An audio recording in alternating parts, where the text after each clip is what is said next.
ජේසු පිහිරයි ඔබ හැම දෙනෙක්ටම මිෂන් ක්‍රයිස්ට් ශ්‍රී ලංකා YouTube මිනිස්ට්‍රි එකත් සමග එකතු වෙලා ඉන්න හැම දෙනෙක්ම මම යේසුස් ක්‍රිස්තුස් වහන්සේගේ ප්‍රේමය ඇතිව පිළිගන්නවා. අද දවසේ මම ඔබත් සමග කතා කරන්න යන මාතෘකාව තමයි දෙවියන් වහන්සේව තවම නොහඳුනන අය. මේකට උඩින් තව එකතු කරගන්න පුළුවන් ක්‍රිස්තියානි කීවත් ක්‍රිස්තියානි අය ඔබ හිතුවත් ක්‍රිස්තියානි අය ඔබ පැවසුවත් දෙවියන් වහන්සේව තවම නොහඳුනන අය. මොනවාද මේකට හේතු? දේව වචනය ඇසුරෙන්. මගේ අදහස් නැත්තම් කොහෙන් හරි මම අහපු අදහස් නෙවෙයි. මා නිරාහාර යාඥා කාලයකදී සිටියේදී විශේෂයෙන් ඒ ගැන මම සඳහන් කරන්න ඕනේ. නිරාහාරව යාඥාවෙන් සිටියේදී දෙවියන් වහන්සේ මාහට එළිදරව් කළ, ඒ වගේම දේ වචනය ඇසුරෙන් මට උන්වහන්සේ පැහැදිලි කළ, සීර කළ කාරණා කීපයක් තමයි මම ඔබත් සමග බෙදා ගන්න යන්නේ. අපි සූදානම් වෙමු ශුද්ධ බයිබලය ඔබගේ අතට ගන්න, පොතක් පෑනක් ගන්න. අපි මේ කාරණා ගැන කතා කරමු. මම කැමති මා ලබාගත් එළිදරව්, ඒ වචනේ එළිදරව් තුළ ඔබත් ආශිර්වාද ලබනු පිණිස මම මේ ඔබත් සමග බෙදා ගන්නවා. පළමු කාරණය තමයි දෙවියන් වහන්සේව හැඳිනීම. දෙවියන් වහන්සේව දැනගැන්ම යනු හැඟීමක් නෙවෙයි. හැඟීමකට සීමා වන දෙයක් නෙවෙයි. එය ජීවිත පරිවර්තනයක් දක්වා යා යුතු දෙයක්. ඒ කියන්නේ දෙවියන් වහන්සේ ඔබ එන්කවුන්ටර් කරනවා නම්, දෙවියන් වහන්සේ ඔබට සම්මුඛ වෙලා ඉන්නවා නම්, ඔබ දෙවියන් වහන්සේ දන්නවා නම්, ඔබ දෙවියන් වහන්සේ හඳුනනවා නම්, ඔබේ ජීවිතය පරිවර්තනය තුළින් එය මනුෂ්‍යයා දැකිය යුතුයි. ඔබේ ජීවිතය පරිවර්තනයකට යා යුතුයි. පරිවර්තනයකට පැමිණ තිබිය යුතුයි. It's about transformation in your life, not just feeling, not just your emotions.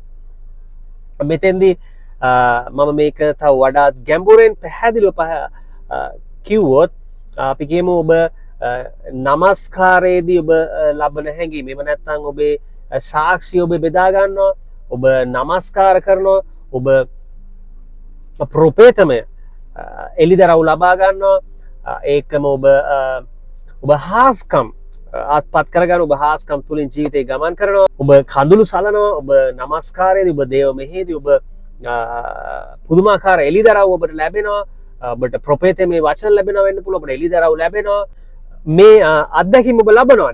නමුත් ඔබ තවම දෙවියන් වහන්සේ හඳුනන්නේ නැහැ වෙන්න පුළුවන්. මොකද දේව වචනේ සඳහන් වන්නේ ඊට වඩා වෙනස් දෙයක්. බලමු අපි නික්මයාම පොතේ 34 වෙනි පරිච්ඡේදයේ 29-30 පද අපි පොඩ්ඩක් බලන්න. එතන කියනවා තවද මෝසෙස් සාක්ෂියේ ලෑලි දෙක තමාගේ අතින්ගෙන සීනයි කන්දෙන් බැස්සේ. නමුත් උන්වහන්සේ මෝසෙස් සමග කතා කිරීම කරන කොටගෙන අන්න encounter with God, ඒ දෙවියන් වහන්සේ සම්මුඛ වීම, දෙවියන් වහන්සේට කතා කිරීම තුල ඔහුගේ මුහුණේ සමෙන් රශ්මි විහිදෙන බව කන්දෙන් බැස්ස කල ඔහු නොදැන සිටියේ. බන් මෙතන මෝසෙස්ගේ මුහුණෙන් රශ්මියක් විහිදෙනවා, ආලෝකය, උන්වහන්සේගේ මහිමේ මෝසෙස් දරනවා. මෝසෙස්ගේ ආත්මික වෙනසක් වෙනවා වගේම ආත්මික ගනුදෙනුවක් වෙනවා වගේම එය ශාරීරිකව පිට දානවා.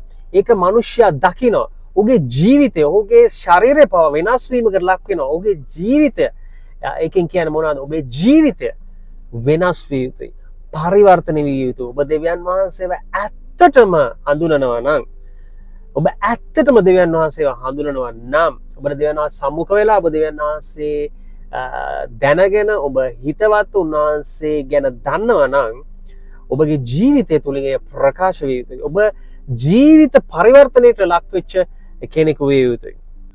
මොකද සැබෑ ලෙසම දෙවියන් වහන්සේව දැන අඳුනගෙන උන්වහන්සේ සමග කිට්ටු ආශ්‍රය කරනවා කියන්නේ, ළඟින් උන්වහන්සේ සිටිනවා කියන්නේ, උන්වහන්සේ සමග සමීප සම්බන්ධතාවයක් ඔබට තියෙනවා කියන්නේ, ඒක ආත්මික වගේම ඒක අපිට පෙනෙන්න තිබිය යුතුයි.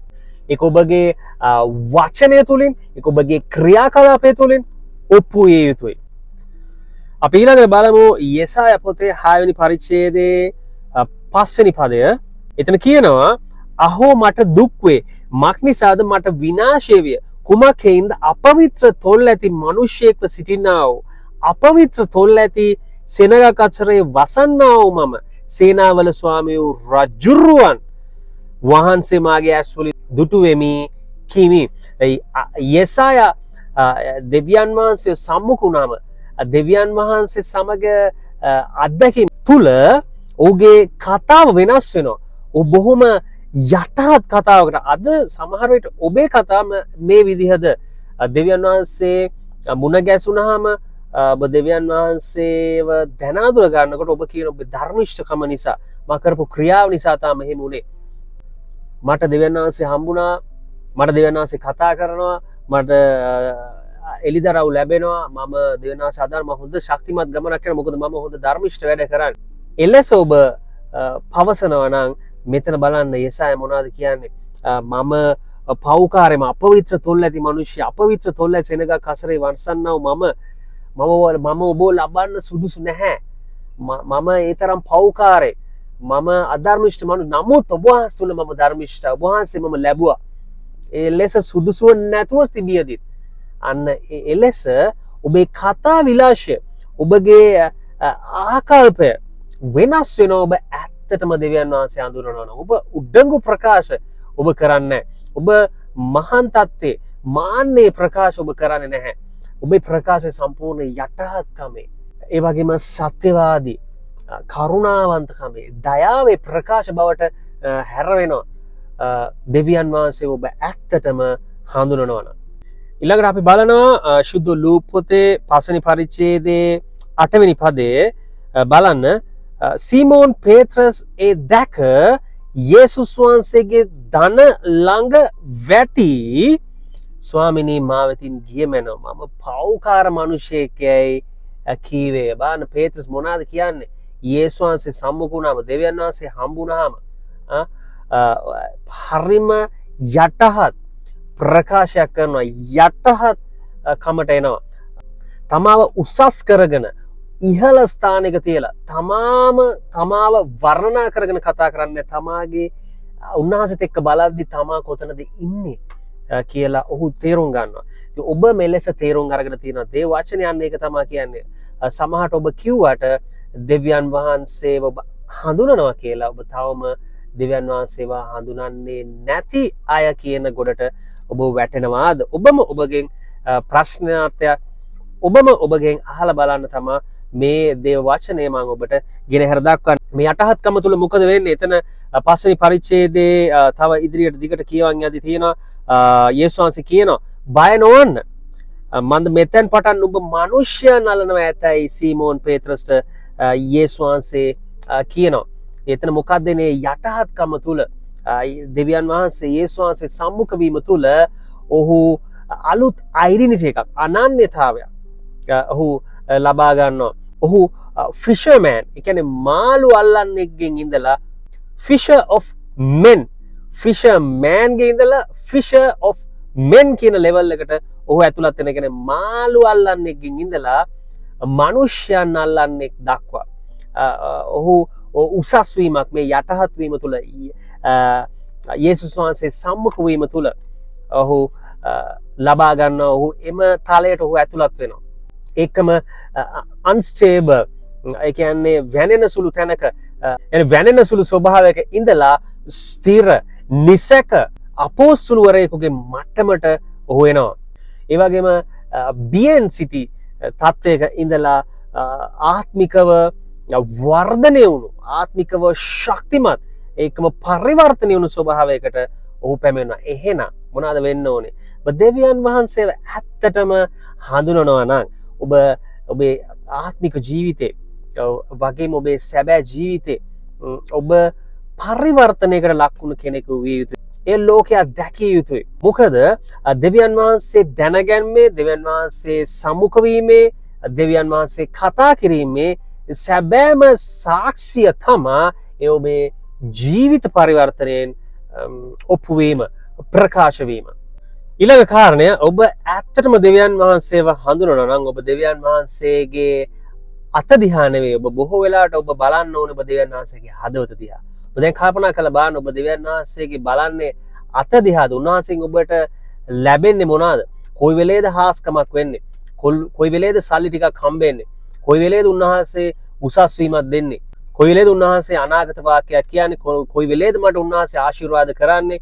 කොයි වෙලේද මගේ පඩි වැඩි වෙන්නේ කියලා ඔබ හිතනවාද? එහෙම නැත්නම් ඔබ උන්වහන්සේගේ හදවත ගැන ඔබ කරදර වෙනවද? ඒ කියන්නේ හදවත ගැන බරක් තියනවද? දෙවියන් වහන්සේගේ හදවත දැනගන්න.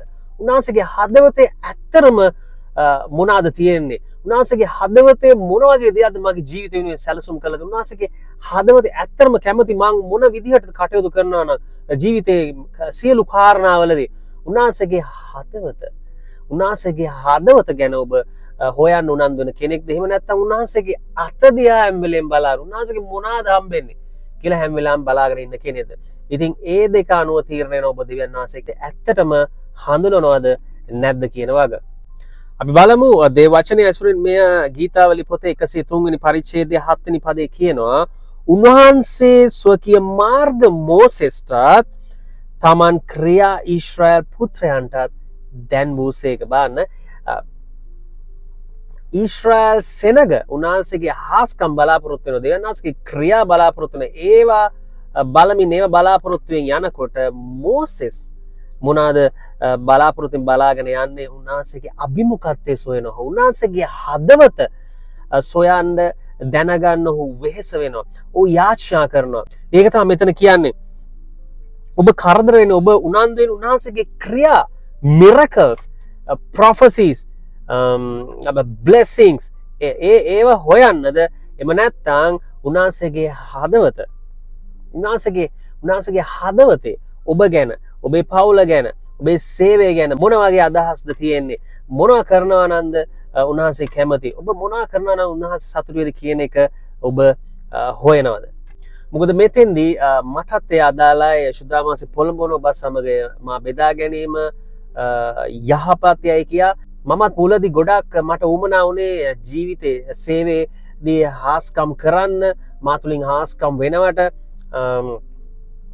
මේ දෙවියන් වහන්සේගේ ක්‍රියා දකින්න බලන්න තමයි මම ගොඩක් ඕමනා වුණ උනන්දුනේ. නමුත් පසු කාලීනව මේ ආත්මිකව දේව වචනේ ගැඹුරට යත්ම දේව වචනය හදාරත්ම ඒ වගේම දෙවියන් වහන්සේම කිට්ටුව ඇදහිල්ලෙන් යාශ්‍යාවෙන් ගමන් කරත්ම සුදාමාසට ළඟින් සංවේදීව නාසගේ හඬ අසත්ම කීකරු කමෙන් යාශ්‍යාවෙන් ඉදිරියට ඉහළට ගමන් කරද්දී මම තේරුම් ගත්තා මේ ඊට වඩා වැදගත් දෙවියන් වහන්සේගේ හදවත තේරුම් ගැනීම. දෙවියන් වහන්සේගේ හදවතේ කාරණා සොයා බැලීමට දැන ගැනීමට උනන්දු වීම ඉතා යහපත්යයි මම තේරුම් ගත්තා.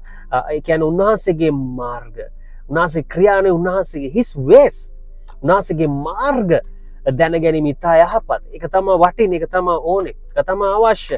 උන්වහන්සේගේ මාර්ග ඔබ දන්නවනම් ඒ කියන්නේ ඔබ දෙවියන් වහන්සේව හඳුනනවා. ඊළඟ කාරණය ඔබේ මධ්‍යස්ථය විය යුත්තේ යේසුස් ක්‍රිස්තුස් වහන්සේ. කියන්නේ ඔබ යේසුස් ක්‍රිස්තුස් වහන්සේ වටා තමා ඔබේ ජීවිතය, ඔබේ සේවය සියල්ල ගොඩනැගිය යුත්තේ, රඳා පැවතිය යුත්තේ. ඉතින් එතෙන්දී ඔබ රඳා පවතින්නේ, ඔබේ ජීවිතය සම්පූර්ණයෙන් රඳා පවතින්නේ එලෙස යේසුස් ක්‍රිස්තුස් වහන්සේ නැත්නම් දෙවියන් වහන්සේ තුල නෙවෙයි නම් ඔබ තවම දෙවියන් වහන්සේ හඳුනන්නේ නැහැ. ඔබ තවම දෙවියන් වහන්සේ නොහඳුනන අය කියන කොටසට තමයි ඔබ වැටෙන්නේ. ඔබ තවම ඔබට වැදගත්, ඔබ වැඩියෙන්ම ආදරය කරන, ඔබ වැඩියෙන්ම සලකන, වැඩියෙන්ම කාලය මිඩංගු කරන කෙනා ඔබේ බිරිඳ, ඔබේ ස්වාම පුරුෂයා, ඔබේ දරුවා, ඔබේම තනතුර, ඔබේ රැකියාව, ඔබේ රෙපියුටේෂන් එක, යාළුවා, ඔබේ ආත්මික නායකයා, පාස්ටර් කෙනෙක්, එහෙම නැත්නම් ප්‍රොෆට් කෙනෙක්, ඒ කෙනා වටේ නම් ඔබ කේන්ද්‍ර වෙලා ඉන්නේ. එයා නම් ඔබේ මේන් මෑන්, ඔබේ ප්‍රධානම දේ, ඔබේ ජීවිතයේ සේවය සියල්ල ඒවට නම් එකතු වෙලා තියෙනවා. එතන පොඩි ගැටලුවක් තියෙනවා. මොකද ඔබේ ජීවිතයේ සේවය සියල්ලෙහි කේන්ද්‍රස්ථානයේ center should be Christ. Which means you should be Christ centered. එහෙම නැති වුණොත් යම් මොහොතක් එනවා ඔබට මම කලින් කියපු ඒ දරුවා ස්වාමපුරුෂයා වෙන්න පුළුවන්, ඒ පාස්ටර් වෙන්න පුළුවන්, ඔබේ යාළුවා වෙන්න පුළුවන්, ඔබ ආදරය කරන කෙනා, ඔබේ සුරතලා වෙන්න පුළුවන්. එතෙන් ඔබ ඒ කෙනා ඔබෙන් ඈත් වුණොත්, නැති වුණොත් ඔබට ටික කාලයක් එයින් වෙන් වෙලා ඉන්න වුණොත් ඔබ සීසන් එකක් ගමන් කරන ඒ සීසන් එකේදී ඒ කෙනාගේ අවైలබිලිටි එක නැති වුණොත් අන්න එතෙන්දී ඔබට ප්‍රශ්නයක් එනවා. අන්න එතෙන්දී ඔබ දැනගන්න යනවා ඒ කෙනා නෙවෙයි, රස්සාව නෙවෙයි, ඔබේ රැකියාව, ඔබේ අත්හැරේ රස්සාව නෙවෙයි, කෙනා නෙවෙයි, ඔබේ වස්තුව මුදල් නෙවෙයි. ඔබ රැක බලාගන්නේ ඔබේ කේන්ද්‍රස්ථානය, ඔබේ ප්‍රධානම දේ, ඔබේ ප්‍රධානම මහත් වූ සම්පත දෙවියන් වහන්සේ බවන්න. එතකොට ඔබ දැනගන්න. ඒක නිසාම සමහරලාට දෙවියන් වහන්සේ ඉඩ අරනවා ඔබ එවැනි අත්දැකීම් තුලින් ගමන් කරන්න. එනිසා ඔබ දැනගත යුතුයි මොනයම් හෝ දෙයක් ක්‍රයිස්ට්, ඒ ජීසස් එහෙම නැත්නම් දෙවියන් වහන්සේට වඩා ඉහළින් ඔබ තබා තිබෙන, ඔබ නොදැනුවත්ව හෝ පොඩ්ඩක් හෝ සුළු වශයෙන් හෝ ඉහළින් ඊට වඩා දෙවියන් වහන්සේට, යේසුස් වහන්සේට වඩා ඉහළින් ඔබ සැලකීමක් දක්වනවා නම්, ඔබ ඊට වඩා ඉහළින් ඔබ ඒ ගැන උනන්දු වෙනවා නම්, ඔබ ඒ වටා නම් එකතු වෙලා ඔබ ඒ වටා නම් රැඳෙන්නේ කරන්න යන්නේ, එතෙන්දී ඔබ ආත්මිකව භයානක ස්ථානයක, ඉතා භයානක ස්ථානයක තමයි ඔබ ඉන්නේ. ඒ ගැන ඔබ දැනුවත් විය යුතුයි. ඔබේ කේන්ද්‍රස්ථානය විය යුත්තේ දෙවියන් වහන්සේ. ඔබ දෙවියන් වහන්සේව හඳුනනවා නම් ඔබ ඔබේ කේන්ද්‍රස්ථානයේ බවට පත් කරගන්න වෙන කිසිම දෙයක් නෙවෙයි දෙවියන් වහන්සේව. ඒ වගේම අවසාන වශයෙන් අපි කතා කරන්න යන්නේ දෙවියන් වහන්සේ දැනගැන්මට. උන්වහන්සේ ඔබ හඳුනනවා නම්, උන්වහන්සේව හඳුනන මට්ටමකට ඒමට ඔබ ඔබේම කාරණා, තමාගේම කාරණා, ඔබ පස්සේ කළා ඔබ දෙවියන් වහන්සේගේ කාරණා ගැන උනන්දු වෙ යුතුයි. ඔබට කුරුස්සේ බර දැනෙන්න අවශ්‍යයි. ඔබ කුරුසය, ඔබට දී ඇති කුරුසය ඔබ දරාගෙන, ඒ බර දරාගෙන ඔබ යන්න කැමති නැත්තම්, ඔබට දෙවියන් වහන්සේ දී ඇති කුරුසය ඔබ දරා ගන්න කැමති නැත්තම්, ඔබට දෙවියන් වහන්සේව සැබෑ ලෙස හඳුනා ගන්න අමාරුයි. මොකද ආලේපය ලබා ගැනීමට, දෙවියන් වහන්සේගේ ආත්මය ලබා ගැනීමට, ශුද්ධාමාංශේ ගනුදෙනු කරමින් ජීවත් වීමට ඔබ පාපයට මැරෙන්න අවශ්‍යයි. ඒ පාපයේ ජීවිතයෙන් ඔබ ඉවත් වෙන්න ඕනේ. ඒ කැපවීමේ පූජාවීම කරන්න ඕනේ. ඒ අබ්බැහිකම් වලින් ඔබ තීරණයක් කරන ඔබ අයින් වෙන්න අවශ්‍යයි. වෙන කෙනෙකුගේ බල කිරීම නිසා නෙවෙයි, ඔබ තීරණයක් කරන් එයින් ඉවත් වෙන්න අවශ්‍යයි. ඒ වගේම ඔබ ආධිපත්‍ය ලැබීමට නම් ඔබ ඵලයට යටත් වෙන්න ඕනේ. ඒ වගේම ඔබට බලය අවශ්‍ය නම්, දෙවියන් වහන්සේගේ බලය ඔබ තුලින් ක්‍රියාත්මක වීමට, ප්‍රකාශ වීමට අවශ්‍ය නම් උන්වහන්සේ හඳුනාගෙන ඔබ ශුද්ධකමේ ජීවිතයකට ඔබ ඇතුළත් විය යුතුයි. ඒ වගේම ඔබ සේවය කරන්න කැමති නම්, ඔබ සේවයේ බලවත් ලෙස බලපෑමක් වෙන, බලවත් සහ බලපෑමක් වෙන සේවයක් කිරීමට කැමති නම්, ඔබට දී ඇති කුරුසය දරා ගැනීමට ඔබ කැමති විය යුතුයි. අපි බලමු උප්පත්ති පොතේ 32 වෙනි පරිච්ඡේදයේ 27 වෙනි පදයේ තියෙනවා, නුඹේ නම මොකක්ද? උන්වහන්සේ ඔහුගේ නැසූසේක. යාකෝබයයි ඔහු කීය.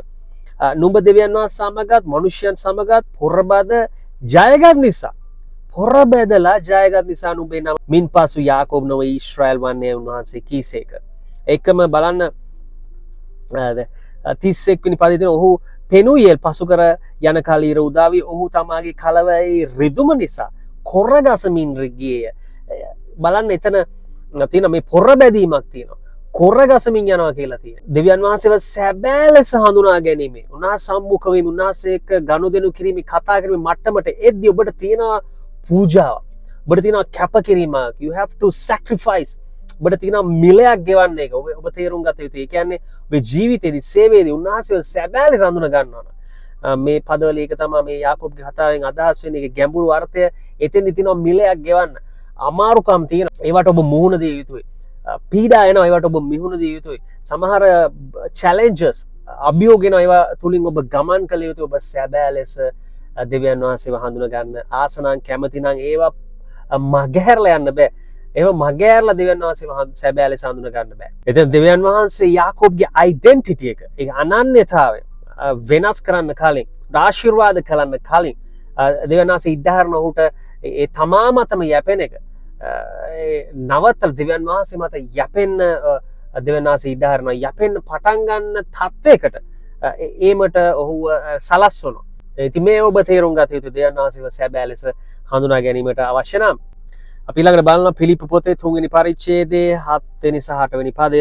එතන කියනවා, එසේ වී නමුත් මට ලාභව තිබුණු යම් යම් දේම ක්‍රිස්තුස් වහන්සේ නිසා ලාභයයි සිතීමට පැමිණීමේ එසේ මාගේ ස්වාමී ක්‍රිස්තුස් යේසුස් වහන්සේ ඇඳින ගැනීමේ උතුම්කම නිසා සියල්ල ආලාභයයි සලකමි. උන්වහන්සේ නිසා සියලු දේ මට නැති වී ගියා පමණක් නොව ඒවා කුණුයයි සලකමි. එසේ කරන්නේ මම ක්‍රිස්තුස් වහන්සේ ලබා ගන්නා පිණිස. To receive Christ, to receive revelations from Christ.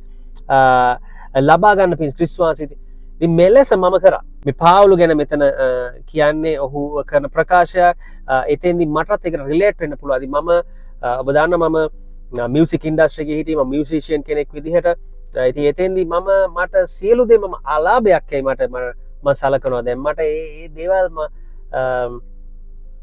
මොන කෙනා මොන යම් විදිහට මාව උනන්දු කරත් මාව උත්සුක කරත් ඒක ලාභයක්යි. අපරාධය ඒක කරන්නේ නැත්තේ මියුසික් කරන්නේ නැත්තේ කියලා මට ඒ ඔක්කොම අලාභයක්. ඒක අලාභයක්. ඒක වැඩක් නැහැ. එකෙන් ඇති ලාභයක් නැහැ.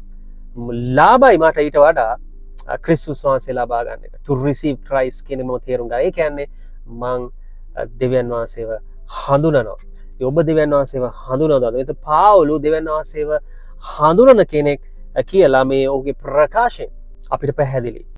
එන ඔබ දෙවියන් වහන්සේ හඳුනන මට්ටමකට ආවහම ඔබ ලෝකයෙන් එන ප්‍රතිචාර, ඒ යෝජනා, අදහස්, ඒ රෙපියුටේෂන් එක, පොසිෂන් එක, ඒ තත්වය, ඒ තනතුරු, එහෙම නැත්නම් ආගමික වෙන්න පුළුවන් ඒ ආගමික පසුබිම ඔබ හිතන්නේ නැහැ. අන්න එතකොට ඔබට එනවා ගැඹුරු වෙලිදරාව. අන්න එතකොට තමයි ඔබ දෙවියන් වහන්සේ සැබෑ ලෙස අඳුර ගන්න යන්නේ.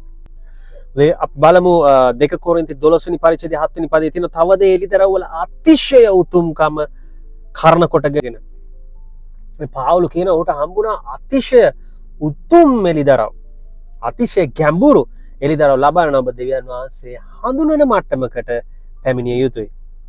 අවසාන වශයෙන් අපි බලනවා සුද්ධ ලූක් පොතේ 22 වෙනි පරිච්ඡේදයේ 44 වෙනි පදයේ එතන කියන බාන යේසුස් උන්වහන්සේ මහත් වේදනා වින්දසේක වඩා ඕනෑකමින් යාචනා කළසේක උන්වහන්සේගේ දාඩියද ලේ බිඳුමෙන් බිම වැටුණේය කියලා තියෙනවා.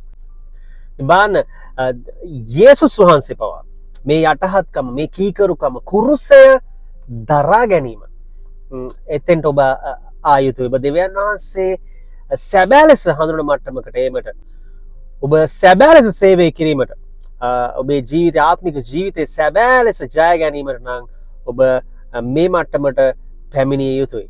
ඔබේ කුරුසය ඔබ පිළිගත යුතුයි. එය දරා ගැනීමට සූදානම් කීකරුව, කෙන්දිරි ගානේ නැතුව ඊටාම උනන්දුවේ, ආසාවෙන් දෙවියන් වහන්සේගේ හදවත ගැන උනන්දුවෙන් ආසාවෙන් දරාගෙන ඔබ යා යුතුයි.